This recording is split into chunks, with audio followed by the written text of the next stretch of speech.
Cricket board chief ముగ్గురు కలిశారు అక్కడ. సో ఐసీసీ ఏం చెప్పారంటే మీ మ్యాచ్ ఫీస్ మేము we will give it to you బంగ్లాదేశ్కి, మీ తప్పంటే కాదు, we can understand your position. మేము స్కాట్లాండ్ తను రీప్లేస్ చేసుకున్నాం, స్కాట్లాండ్కి అంత పెద్ద ఫీజు ఏమి ఇవ్వక్కర్లేదు. So that was agreed. అప్పుడు కూడా పాకిస్తాన్ అన్నారు కాదు మీరు బంగ్లాదేశ్కి ఏం చెప్తారు బైలాటరల్ సిరీస్ ఆడడానికి పర్మిషన్ ఇవ్వాలి, ఇండియాలో ట్రైలాటరల్ సిరీస్ కూడా పర్మిషన్ ఇవ్వాలి. అంటే బంగ్లాదేశ్, పాకిస్తాన్, ఇండియా కలిసి ఇండియాలో ఆడుకుంటారంట. We said no, sorry, we will not agree. Even Pakistan వెళ్ళి ఆడడం కూడా we will not agree to it. Pakistan దాని మీద పట్టుబడి ఉన్నారు. సరే, we said fine, if you want to not play, మీ మీద పెద్ద ఫైన్ పడుతుంది కొలంబో గేమ్ ఆడకపోతే, శాటిలైట్ టెలివిజన్ మాకు రైట్స్ పోతుంది, మా అడ్వర్టైజ్మెంట్స్ కలెక్షన్ తగ్గుతుంది, ఇన్ స్టేడియం అడ్వర్టైజింగ్ తగ్గుతుంది, మా గేట్ కలెక్షన్ పడిపోతుంది. So we will take action against you, severe action against you అన్నారు. అది చూసి భయపడ్డారు. మీకు గుర్తుండి ఇదంతా మొదలైంది ముస్తఫర్ మన కల్కటా నైట్ రైడర్స్లో ఉన్న బంగ్లాదేశ్ ప్లేయర్, ఆయన్ని మనం డ్రాప్ చేసాం. దానికి కారణాలనే ఇండియన్ గవర్నమెంట్ చెప్పారు బంగ్లాదేశ్తో ఈ గొడవ అంతా నడుస్తున్నప్పుడు, అక్కడ హిందువుల మీద అత్యాచారాలు నడుస్తున్నప్పుడు, that we should withdraw the team Bangladesh player, లేకుంటే రేపు ఇష్యూ అయిపోతుంది. ఇది పొలిటికల్గా కానీ స్పోర్ట్స్లో కూడా. ఏదైనా హోటల్ ఉంటున్నప్పుడు ఇండియాలో ఈ ఐపీఎల్ టైంలో ఎవరో కొట్టారు, చేశారు, ఏదైనా చేశారు, బాటిల్తో కొట్టారంటే పెద్ద ఇష్యూ అవుతుంది. కానీ పాకిస్తాన్ మీడియా దాన్ని ఎట్లా తిప్పారంటే మీరు చూడాలి, కొన్ని ఇంటర్వ్యూస్ ఉంది, ఇంక్లూడింగ్ అల్ జజీరా స్టోరీ నేను నిన్న చూశాను, షాకింగ్. వాళ్ళేమంటున్నారు, the only Indian IPL team to be own by a Muslim, Shahrukh Khan recruited the only Indian cricket team own by a Muslim, Shahrukh Khan recruited a only Muslim player in IPL from abroad, Bangladesh, Mustafiqar అని చెప్తున్నారు. ఆలోచించండి వాళ్ళ thought process. I can understand. Pakistan television channel చేస్తున్నాయి. Of course మనకు అందరూ Al Jazeera గురించి తెలుసు, ఇండియాలో అయితే వాళ్ళ ఆఫీస్ కూడా బంద్ చేయించాం మనం. ఖతారీ రాయల్ ఫ్యామిలీ ఓనర్షిప్ దానికి. It's a total anti India channel. కానీ the point is, India Pakistan అనగానే పాలిటిక్స్ వస్తుంది డెఫినెట్గా. అది ఇప్పుడు కాదు, చాలా సంవత్సరాల నుంచి అదే నడుస్తుంది. కానీ పాకిస్తాన్కి ఇప్పుడు అర్థమైపోయింది. So they made U turn. వాళ్ళ యూటర్న్ ఏంటంటే బంగ్లాదేశ్కి ఫీజు ఇస్తున్నారు, బంగ్లాదేశ్లోని నెక్స్ట్ ఒక ఐసీసీ టోర్నమెంట్ ఉంది 29-30లో, అది అగ్రీ చేశారని చెప్పి. అంతే కదా, అది ఫస్టే ఐసీసీ అగ్రీ చేశారు యాక్చువల్లీ. దానికన్నా ఒక వారం ముందు ICC had issued a press note saying that we accept these two demands. మళ్ళీ దానికోసం మీటింగ్ ఎందుకు పాకిస్తాన్లో నడిపించారు? కావాలండి డ్రామా చేశారు. ఎందుకంటే వాళ్ళ ప్రజలకు చూపించాల్సిందంటే, look we won it for Bangladesh, మేము బంగ్లాదేశ్ కోసం నిలబడ్డాం, మేము గెలుచుకున్నాం, ఆల్రెడీ ఐసీసీ అగ్రీ చేశారు, మీరేం చేయలేదు. ఇది అయిన తర్వాత కూడా పాకిస్తాన్ క్రికెట్ బోర్డ్ చీఫ్ ఏమన్నారంటే, మేము షబాజ్ షరీఫ్ దగ్గర we have to take concurrence from him, political clearance తీసుకోవాలి. అక్కడున్న కామెంటేటర్స్ కూడా అన్నారు, షబాజ్ షరీఫ్ ఏం చేస్తాడు, అసీం మునీర్ దగ్గర అడుగుతాడు. అసీం మునీర్ గవర్నమెంట్ నడిపిస్తున్నాడు, అసీం మునీర్ ఎస్ అంటే ఎస్ అంటారు, నో అంటే నో అంటారు. But end of the day వాళ్ళకి తెలిసిపోయింది కోట్ల నష్టం రాబోతుంది ఈ మ్యాచ్ ఆడకపోతే. So finally the match is happening 15వ తారీఖు రేపు ప్రేమదాస స్టేడియం కొలంబోలో. సో ఇప్పుడు చూడాల్సింది ఏంటంటే, ఎప్పుడైనా ఆ 13-3 అడ్వాంటేజ్, ఇండియాకు ఉన్న అడ్వాంటేజ్ 13 మ్యాచెస్ వర్సెస్ 3 గెలిచిన మ్యాచ్లు, 14-3 అవుతుందా లేకుంటే 13-4 అవుతుందా అని డిస్కషన్ ఇవాళ పొద్దున్న నుంచి నడుస్తుంది చాలా మటుకు ఛానల్స్లో. ప్రేమదాస స్టేడియంలో ఉన్న టెక్నికాలిటీస్ కానీ, మనకి రావాల్సిన ప్లేయర్ ఎవరెవరు సెలెక్షన్ ఉంటుందో దాని గురించి డిస్కషన్ కూడా నడుస్తుంది. సో వీఆర్ టు సీ ఇప్పుడు సెలెక్షన్గా వాషింగ్టన్ సుందర్ని తీసుకొస్తారో, సంజు శాంసన్ని డ్రాప్ చేస్తారో, Abhishek Sharma who is not fit ఆయన్ని మన టీంలో తీసుకొస్తారని డిస్కషన్ ఇంకా నడుస్తుంది అన్నమాట. So very first time Rohit Sharma లేడు, విరాట్ కోహ్లీ లేడు, సూర్యకుమార్ యాదవ్ ఆయన లీడ్ రోల్ ప్లే చేస్తున్నాడు, కెప్టెన్గా ముందు నడిపిస్తున్నాడు. గతంలోనే జరిగినటువంటి ఏషియా కప్ మ్యాచ్లో అయితే మన హ్యాండ్ షేక్ చేయలేదు, బట్ ఇండియా గెలిచింది. దాని మీద పెద్ద అవుట్రేజ్ అనేది వచ్చింది, అంతా ప్రపంచం అంతా మాట్లాడుకుంది, మనం బ్లాక్ రిబ్బన్స్ కట్టుకొని వెళ్ళాము. ఇవన్నిటి తర్వాత ఒక హై వోల్టేజ్ మ్యాచ్. అంటే ప్రతిసారి అనేది రాజకీయాలు ఎందుకు చేస్తారు, ఒక క్రికెట్ని క్రికెట్లా చూడండి, ఒక స్పోర్టివ్ స్పిరిట్ చూపించండి అని. నిజంగా క్రికెట్ని క్రికెట్ లాగా చూపించేటువంటి పరిస్థితులు ఉన్నాయంటారా? ఇప్పుడు యూరోప్లో జరుగుతున్న ఒలింపిక్స్, వింటర్ ఒలింపిక్స్ చూశారు మీరు, ఇటలీ అండ్ కొన్ని రాష్ట్రాల్లో నడుస్తుంది, 2-3 countries it's happening at the same time. దాంట్లో ఓపెనింగ్ ఎన్కౌంటర్లో వాళ్ళు స్టేడియం లోపల వస్తున్నప్పుడు, పరేడ్ నడుస్తున్నప్పుడు మీరు చూస్తుంటారు, జేడీ వ్యాన్స్ అండ్ ఉషా వ్యాన్స్ని స్క్రీన్లో చూపించారు. ఎంటైర్ క్రౌడ్ స్టార్టెడ్ బూయింగ్ వాళ్ళని, ఇన్సల్ట్ లాగా. అది ఒక పెద్ద డిప్లొమాటిక్ ఇన్సిడెంట్ అయిపోయింది. అంటే యూరోప్లో ఉన్న ప్రజలకి యూఎస్ మీద ఉన్న వ్యతిరేకత చూపిస్తున్నారు. సో మీరు అడుగుతారు పాలిటిక్స్ ఎక్కడ ఉంది స్పోర్ట్స్లో అంటే, ఇది ఒక ఎగ్జాంపుల్. రెండవది, దాని తర్వాత ఒక ప్రెస్ కాన్ఫరెన్స్ జరిగింది. దాంట్లో యుఎస్ టీంలో ఉన్న 2 ప్లేయర్లు యుఎస్లో జరుగుతున్న ఐస్ అటాక్స్, అంటే ఐస్ అంటే వాళ్ళ ఇమిగ్రేషన్ అటాక్స్ వాళ్ళ ప్రజల మీద జరుగుతుంది దాన్ని బట్టి మాట్లాడారు. ప్రెసిడెంట్ ట్రంప్కి కోపం వచ్చింది. ఈ సెట్ అన్గ్రేట్ఫుల్ ఫెలోస్, ట్రైటర్స్, అది ఇదని ఏదేదో వర్డ్ యూజ్ చేశారు. ఇది యుఎస్ టీం వ్యతిరేకంగా. మూడవది, అదే టోర్నమెంట్లో ఒక యుక్రెయినియన్ ప్లేయర్ ఒక హెల్మెట్ వేసుకున్నారు. బహుశా మీరు వినుంటారు, ఇది కాంట్రవర్సీ. ఆ హెల్మెట్ మీద యుక్రెయిన్లో చనిపోయిన కొంతమంది పిక్చర్స్ పెట్టారు స్టిక్కర్గా. అది తీసేయమన్నారు. ఇంటర్నేషనల్ ఒలింపిక్స్లో పాలిటిక్స్ ఎప్పుడు తీసుకురాకూడదు. అది మీరు జెండా ఉండొచ్చు, లేకుంటే మీరు బ్లాక్ ఆర్మ్ బ్యాండ్ ఉండొచ్చు, ఏదన్నా you can wear nothing. Standard uniform ఉంటుంది, అది మీ దేశం యూనిఫామ్ ఉండాలి, అది కూడా అప్రూవ్డ్ ఉంటుంది ముందే. సో ఆయన్ని టోర్నమెంట్ నుంచి దే త్రూ హిమ్ అవుట్ అన్నమాట. సో పాలిటిక్స్ స్పోర్ట్స్లో ఉందంటే yes, it is always there, లేదని కాదు. తైవాన్ని ఇప్పుడు కూడా వాళ్ళ ఫ్లాగ్ కింద పార్టిసిపేట్ చేయనియరు, ఎందుకంటే చైనా ఆబ్జెక్ట్ చేస్తారు. Even now Taiwan competes under Chinese flag. ఆలోచించండి. ఇజ్రాయెల్ రీసెంట్లీ ఒక మేజర్ చెస్ టోర్నమెంట్ జరిగితే ఇజ్రాయేలీ టీమ్ని వాళ్ళ ఫ్లాగ్ కింద కూర్చొనియలేదు. పాలిటిక్స్ ఉంది కదా అక్కడ కూడా. క్రికెట్ అంటే ఒకటే కాదు, బట్ మనకు ఒక ట్రెడిషనల్ రైవలరీ ఉంది ఇక్కడ. ఇప్పుడు మీరు ఆస్ట్రేలియా అండ్ ఇంగ్లాండ్ సిరీస్ని మాట్లాడుతున్నాం, యాషెస్ అని మాట్లాడతాం. Why is it called Ashes? ఆ టైంలో వాళ్ళకు చాలా పెద్ద రైవలరీ ఉంది, ఇప్పుడు కూడా ఉంది. ఆస్ట్రేలియా ఇంగ్లాండ్ అంటే ఇండియా పాకిస్తాన్ లాగానే ఒక మ్యాచ్ లాగా ఉంటుంది, అది కూడా అంత ఇంటెన్సిటీ ఉంటుంది అంతే. సో ఒక మ్యాచ్ అయిన తర్వాత వాళ్ళ గొడవలో దాంట్లో వీళ్ళు బెయిల్స్ని క్రిమేట్ చేశారు. క్రిమేట్ చేసి ఒక యాషెస్ ఒక డబ్బలు వేసి పెట్టారు చిన్న కంటైనర్లో. That became the Ashes. ఇంత ఉంటుంది అది. సో పాలిటిక్స్ స్పోర్ట్స్లో ఉంటుంది, ఎప్పుడు ఉంటుంది. That will never go away. కానీ దాన్ని కంట్రోల్ చేయాల్సింది ఒక లిమిట్ దాకా మనం ఉంచుకోవాలి. And we can use it as a weapon of threat డెఫినెట్గా. ఎందుకంటే సోవియట్ యూనియన్లో ఒలింపిక్స్ జరిగినప్పుడు యుఎస్ టీం అక్కడికి వెళ్ళలేదు. యుఎస్గా చాలా యూరోపియన్ టీమ్స్ వెళ్ళలేదు అక్కడికి డెఫినెట్గా. ఎందుకంటే వాళ్ళకి పొలిటికల్ బాయ్కాట్ చేశారు అక్కడ. ఇప్పుడు యూఎస్లో జరగబోయే టోర్నమెంట్లో రష్యా వస్తారా లేదా తెలియదు మనకి. ఆల్రెడీ వాళ్ళు కొన్ని రెస్ట్రిక్షన్స్ పెడతా అంటున్నారు, ఈ కంట్రీని అలౌ చేయమే, ఈ కంట్రీని అలౌ చేయమా. You cannot do that. So Olympics కూడా ఒక పొలిటిక్స్ అయిపోయింది ఇప్పుడు. As much as cricket, as much as ఫుట్బాల్లో కూడా చూడండి మీరు, చాలా మటుకు యూరోపియన్ కంట్రీస్ కానివ్వండి, లాటిన్ అమెరికన్ కంట్రీస్, వీళ్ళ నడిమిలో చాలా మటుకు ఫీఫా పొలిటిక్స్ ఆడుకుంటారు.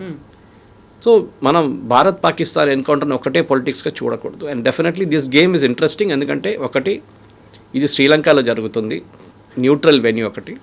అది కాకుండా ఇండియా పాకిస్తాన్ మ్యాచ్. ఎందుకంటే మనకు తెలుసు, మీ ముందు నేను మెన్షన్ చేశాను, షార్జాలో ఆ టైంలో డీ గ్యాంగ్ అక్కడ ఉండే, పెద్ద బెట్టింగ్ జరుగుతుండే, ఫోన్ మీద దావూద్ మాట్లాడుతున్న ముందు మ్యాచ్ నడుస్తుంటుంది, మీరు చూసుంటారు ఆ సీన్.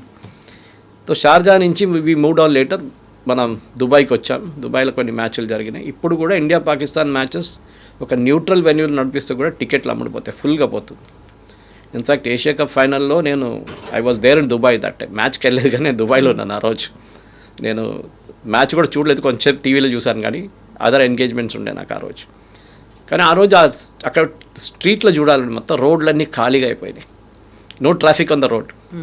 అంటే అందరూ మ్యాచ్ చూడడానికి వెళ్ళారనమాట. సో ఆ ఒక పరిస్థితిలో భారత్ పాకిస్తాన్ ఎక్కడ ఆడినా కానీ ఉంటుంది. అండ్ డెఫినెట్లీ ప్రేమదాస స్టేడియంలో రేపు జరగబోయే మ్యాచ్, ఈవెన్ ఇఫ్ వాష్అవుట్ అయితే ఎక్స్ట్రా డే ఒకటి ఉంటుంది, మండే రోజు జరుగుతుంది మ్యాచ్. కానీ సండే రోజు జరిగితే ఇంకా బాగుంటుంది, ఎందుకంటే మ్యాక్సిమం వ్యూవర్షిప్ ఉంటుంది. కానీ ఈ మ్యాచ్ ఇస్ ఈవినింగ్ మ్యాచ్. మన time 7 o'clock, Pakistan time 6:30, Sri Lanka time also 7 o'clock, భారతదేశం time also 7 o'clock. So ideal time to watch cricket. చూద్దాం ఏం జరుగుతుందో లేదో అని అక్కడ ఈ భారత్ పాకిస్తాన్ మ్యాచ్లో ఎట్లాంటి గేమ్ ఉంటుందో దాన్ని బట్టి ఒక ఎక్స్ట్రా, మీరు చెప్పినట్లు విరాట్ కోహ్లీ లేరు, రోహిత్ శర్మ లేరు, ఇట్లాంటి పరిస్థితుల్లో సూర్యకుమార్ యాదవ్ కెప్టెన్గా ఉండి ఎట్లా ఆడతారనేది ఒక పెద్ద ప్రశ్న ఉండబోదు. ప్రతిసారి ఇలాంటి హై ఇంటెన్సిటీ ఉన్నప్పుడు, ఒక టెన్షన్ వాతావరణంలో మ్యాచ్ ఆడడం, అందులోనూ ఆపరేషన్ సింధూర్ తర్వాత పై చేయి చూపించుకోవాలి అనేది బోత్ ద టీమ్స్కి అలాగే ఉంటుంది. బట్ ఈసారి జరుగుతున్నటువంటి మ్యాచ్ స్పెక్యులేషన్స్ అయ్యాయి, ఇవన్నిటి తర్వాత జరుగుతుందా లేదా అనుకున్నప్పుడు అందరూ ఫింగర్ క్రాస్డ్గా పెట్టుకొని ఉన్నారు, జరగాలి అనేటువంటి భావనతోనే ఉన్నారు. లెట్ us ప్లే ప్రొఫెషనల్గా ఆడుకుందాం. పాలిటిక్స్ ఉంటుంది, ఇప్పుడు ఏదో సార్ట్అవుట్ అయిపోయింది కదా, మనం ఇప్పుడు గేమ్ గురించి ఆలోచించాలి. ఎస్పెషలీ శ్రీలంకలో ఉన్న వెదర్ కండిషన్ చూస్తే చాలా మటుకు హ్యూమిడిటీ ఎక్కువ ఉంటుంది. మనం వైజాగ్ వైపు, ముంబై వైపు, చెన్నైలో ఆడిన మ్యాచ్లు, హైదరాబాద్లో లేకుంటే ఫర్ ఎగ్జాంపుల్ ఢిల్లీలో ఆడిన మ్యాచ్లు అంత డ్యూ అంత ఉండదు, ఎక్కువ హ్యూమిడిటీ ఉండదు. కానీ శ్రీలంకలో హ్యూమిడిటీ చాలా ఎక్కువ ఉంటుంది. అండ్ మీరు చూస్తున్నాం మనం ఇప్పుడే హ్యూమిడిటీ మొదలైంది చాలా మటుకు. ఇప్పుడు జరిగిన మ్యాచ్లో కూడా 3 మ్యాచ్ల్లో ఎస్పెషల్లీ ఇది ఈవినింగ్ మ్యాచ్లో హ్యూమిడిటీ ఎక్కువ ఉంది. ఇప్పుడు జరిగిన 3 మ్యాచ్లో ఒకటి పొద్దున జరిగింది ఎర్లీ మార్నింగ్, ఒకటి ఆఫ్టర్నూన్ జరిగింది, ఒకటి ఈవినింగ్ జరిగింది.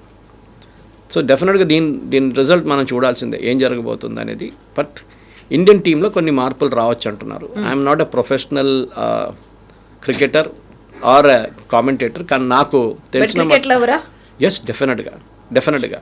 కానీ మీరు ఐపీఎల్ చూసారంటే నేను ఐపీఎల్ చూడలేదు అసలు. Because one thing I believe that it is not really a professional cricket. సరే, బిట్స్ అండ్ పీసెస్గా అంతా మారిపోయింది, అంతా ఇట్స్ అ కమర్షియల్ థింగ్ అంతే. మన రోమన్ గ్లాడియేటర్స్ లాగా ఉంటుందన్నమాట. మనం రోమ్లో పెద్ద స్టేడియం ఉంటుంది, కొలిసియం ఉంటుండే, దాంట్లో ఇద్దరు నడిమిట్లో కొట్టుకుంటారు, ఒకరినొకరు జంపేసుకుంటారు. సో చూడడానికి 1,000 మంది వస్తారనమాట. It's just something like that in IPL. Okay, దాని నుంచి చాలామంది డబ్బులు వచ్చాయి, చాలామందికి ఇంకొక స్టేజ్లో పర్ఫామ్ చేయడానికి వాళ్ళకి ఆపర్చునిటీ వచ్చింది ఇంటర్నేషనల్ లెవెల్లో. కానీ మనం ఇక్కడ చూసేది ఏంటంటే అందరూ cricketers and including Sunil Gavaskar comment చేసేది ఏంటంటే ముగ్గురు మార్పుల గురించి మాట్లాడుతున్నారు. Of course we have to play 2 or 3 spinners అని ఒక డిస్కషన్ నడుస్తుంది. శ్రీలంకలో ఉన్న pitches are slow pitches, especially Premadasa స్టేడియంలో ఉన్న పిచ్లో ఇప్పుడు జరిగిన 3 మ్యాచ్లో కూడా రన్స్ ఎక్కువ లేదు. సో ఇప్పుడు T20లో ఎట్లాంటి పిచ్చెస్ మీద ఆడినప్పుడు ఇఫ్ యూ చేస్ యూ విల్ విన్ అనే ఒక కాన్సెప్ట్ ఉండే ముందు. T20లో అదే ఉంటుంది. ఇప్పుడు you have a target in mind. 180, 190, 170 అనే ఒక టార్గెట్ ఉండే, 200. ఆ టార్గెట్ని మీరు చేస్తారు. That is the usual easy way of doing it. కానీ ఈ లాస్ట్ జరిగిన 3 మ్యాచ్ల్లో కూడా the team batting first has won, which is చాలా యూనిక్ అది. And that to slow pitches మీద. అండ్ దీంట్లో మన ప్రొఫెషనల్ అడ్వైజ్ ఏంటంటే వీళ్ళందరూ అనేది they are all telling our cricket team and Gautam గంభీర్కి ఏం చెప్తున్నా అంటే మీరు ఎవరిని తీసుకోవాలి. సంజు శాంసన్ మీద చాలా ప్రెషర్ ఉంది. లాస్ట్ మ్యాచ్ ఆల్సో ఆయన 5 or I think 6 or 7 balls he scored very well. దాని తర్వాత హీ గాట్ అవుట్. కన్సిస్టెన్సీ లేదు. ఆయన గురించి ఈవెన్ సూర్యకుమార్ యాదవ్ కామెంట్ చేశారు, సంజు శాంసన్కి ఆపర్చునిటీస్ ఇస్తున్నాం కానీ ఎన్ని రోజులు ఇస్తామని చెప్పేసి. ఆయన మీద చాలా ప్రెషర్ ఉంది. కవిత గారు ఇక్కడున్న ప్రేక్షకులకు తెలియదు కానీ కేరళలో మీడియా ఆయన వెంట పడతారు. Kerala media is putting lot of pressure on Sanju Samson. In fact నేను ఎప్పుడు వాళ్ళ మీద ట్విట్టర్లో వెళ్ళి కంప్లైంట్ చేస్తాను ఈ ఛానల్స్ వ్యతిరేకంగా. వాళ్ళు ఏమంటారంటే సంజు శాంసన్ ద మలయాళీ క్రికెటర్. నేను చెప్పాను he cannot be called Malayali cricketer, is an Indian cricketer from Kerala, no problem, అట్లా చెప్పుకోవచ్చు మీరు. కానీ మలయాళీ తారం అంటారు మా దాంట్లో. It is not correct. దాంతో ఏమవుతుందంటే ఆయన మీద చాలా ప్రెషర్ ఉంది. పర్ఫామ్ చేసిన రోజు ఆయన్ని ఆ చెట్టు మీద ఎక్కిచ్చేస్తారు, ఆకాశాన్ని ఎత్తి దాన్ని నెక్స్ట్ డే కింద పడేస్తారు, ఏ రోజు అవుట్ అయిపోతారు. That cannot be. సో ఆయన is looking more at the television sets and more at the Kerala media. అక్కడ మా పేరెంట్స్ ఉంటారు, అక్కడ మా ఫ్యామిలీ ఉంటారు, వాళ్ళ మీద మన ముందే ఇండియాలో కొన్ని క్రికెటర్స్ ఇంటి మీద దాడి చేసిన మీకు గుర్తుంటుంది, రాళ్ళు విసరారు, అట్లా మా ఇంట్లో కూడా జరుగుతుందని ఒక భయం ఉంది ఆయన. So is playing under lot of pressure. అది కాకుండా మనం చూస్తే అభిషేక్ శర్మకి ఈజ్ నాట్ వెల్. సో నిన్న బౌరియా మజుందార్ వాస్ అని మన famous cricket commentator come lot of other commentator కానీ క్రికెట్ గురించి ఎక్కువ మాట్లాడతారు. బౌరియా అన్నారు శ్రీలంకలో ఇదే పరిస్థితిలో Sunil Gavaskar was it Sri Lanka or somewhere else, ఆయనకి ఐ థింక్ 2003లో జరిగిన ఒక గేమ్లో ఆయనకి డైరియా వచ్చింది సచిన్ టెండూల్కర్కి. Could not even stand, medicine తీసుకున్నా కానీ ఆగట్లేదు. సో లాస్ట్లో when he went to bat he put tissues in his underwear and went to bat. ఆలోచించండి కమిట్మెంట్.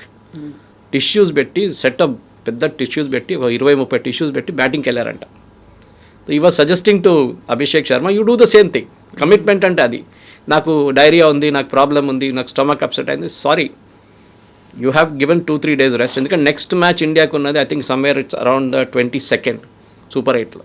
సో దానికి టైం ఉంది రెస్ట్ తీసుకోవడానికి కూడా దాని తర్వాత, ఈ మ్యాచ్ అయిన తర్వాత. Anyway the team management final decisions ఉంటుంది. వాషింగ్టన్ సుందర్ని తీసుకోవాలన్నా as a bowler, that also because at batting number 8 పొజిషన్లో ఆయన బాగా బ్యాట్ చేస్తారు. So that is also possible, ఆ మార్పు రావచ్చు. కానీ ఇదంతా చూస్తున్నప్పుడు మనకేం అర్థమవుతుందంటే ఇండియా పాకిస్తాన్ మ్యాచ్లో పాకిస్తాన్ వైపు నుంచి ఏం జరగబోతుంది. ఎందుకంటే మనం చూస్తున్నాం పాకిస్తాన్లో ఒక బౌలర్ ఉన్నారు తారీక్ అంటారు ఆయన ఇండియాలో. హీజ్ అ 29 యాక్చువల్లీ, ప్రతి ఓల్డ్ ఫర్ హిస్ ఏజ్. క్రికెట్లో యూజువలీ 18-16-18లో మనం చూసాం, 14లో కూడా మనం సెంచరీ కొట్టారు అప్పుడు. So it is possible. కానీ ఈయన స్టార్ట్ యాక్షన్ ఒకటి ఉంటుంది, ఆగి బౌల్ చేస్తారు. సో కానీ క్రికెట్ అని గవాస్కర్ గారు చెప్పారు, అది క్రికెట్ పార్లెన్స్లో it is not a violation of law. Bowling run up start చేసినప్పుడు నడిమిట్ల ఆగకూడదని ఎక్కడ రాయలేదు. అండ్ ఇదే action I think Ashwin has also got it, same action. And Kedar Jadhav కూడా ఇదే యాక్షన్ ఉంది. సో స్టార్ట్ స్టాప్ యాక్షన్లో వీళ్ళు కొంచెం హైప్ చేసి పెట్టారు తారీఖ్ని, ఇండియన్స్ భయపడతారు ఆయన బౌలింగ్ యాక్షన్, అట్లేం లేదు. We can play him major issue అని చెప్తున్నారు అందరూ అనమాట. షదాబ్ పాకిస్తాన్ వైపు నుంచి is a very ordinary bowler, that is what the analysis is. Abrar ఇండియాకి యాక్చువల్లీ ఆయన గురించి ఏషియా కప్లో ట్యాకిల్ చేసుకున్నారు ఆయన్ని, they know how to handle him అబ్రార్ని. ఇట్లా ఉన్నప్పుడు పాకిస్తాన్ వైపు నుంచి కూడా వాళ్ళ bowling lineup is some not weak కొంచెం, కానీ వాళ్ళ బ్యాటింగ్ లైనప్ కూడా స్ట్రాంగ్ ఉందంటే అది కూడా లేదు. ఎందుకంటే వాళ్ళు ఒక్క మ్యాచ్ చాలా నేరోగా గెలిచారు, మీకు గుర్తుంటుంది, one a very narrow margin 18 runs ఇంత. సో 2 స్పిన్నర్లో 3 స్పిన్నర్లో ఇది మనం చూడాల్సింది మన వైపు నుంచి. అండ్ డెఫినెట్లీ భారతదేశానికి పాకిస్తాన్ ఆడినప్పుడు ప్లేయర్స్ మీద కూడా చాలా ప్రెషర్ ఉంటుంది. 4,500 వర్త్ విలువైనటువంటి మ్యాచ్గా దీన్ని లెక్కలతో తెలుస్తుంది. అంటే యాడ్ ప్రమోషన్స్ కావచ్చు, లేకుంటే ఎండార్స్మెంట్స్ కావచ్చు, లేకపోతే టికెట్స్ కావచ్చు, అక్కడ ఉన్నటువంటి హోటల్స్ ఇవన్నీ కలిపితే 4,500 crore rupees అవుతోంది అనేది. హై ఎక్స్పెక్టేషన్స్ ఎంత ఉన్నాయో, హై ఇంటెన్సిటీ అనేది కనిపిస్తుంది, హై వోల్టేజ్ మ్యాచ్ అనేది కనిపిస్తుంది. వాట్ ఇఫ్ జరగట్లేదు అంటే ఉండేటువంటి డిసప్పాయింట్మెంట్స్, ఎవరు కొంచెం రిలీఫ్ ఫీల్ అవుతారో, ఎవరు అంత టెన్స్డ్గా ఫీల్ అవుతారు అనుకుంటున్నారు మీరు? మ్యాచ్ క్యాన్సిల్ అయితే కాదు, ఇట్ మైట్ గెట్ 20 overs కదా, 40 overs అయిపోతుంది, కొంచెం తగ్గొచ్చేమో. లేట్ నైట్ అయితే కూడా లైట్లు ఆన్ ఉంటాయి, మ్యాచ్లో ఆడుకోవచ్చు, ప్రాబ్లం లేదు. లేకుంటే నెక్స్ట్ డే ఉంది, రిజర్వ్ డే ఉంది కదా, రిజర్వ్ డేలో ఆడుకుంటారు, మ్యాచ్ రిజల్ట్ ఉంటుంది. కానీ బుకింగ్ చేసుకున్న వాళ్ళు కొంతమంది ఇమీడియట్ ఫ్లైట్ బుక్ చేసుకుని ఉంటారు next day morning, that Monday మార్నింగ్కి తిరిగి రావడానికి. In fact Boria Majumdar and others were saying శ్రీలంకలో ఎంతమందిని ఎక్స్ట్రా ఇమిగ్రేషన్ కౌంటర్లో పెట్టారు, 30, 40, 50 మందిని ఒక్కొక్క ఇమిగ్రేషన్ కౌంటర్లో పెట్టారంట వాళ్ళ స్టాఫ్ని.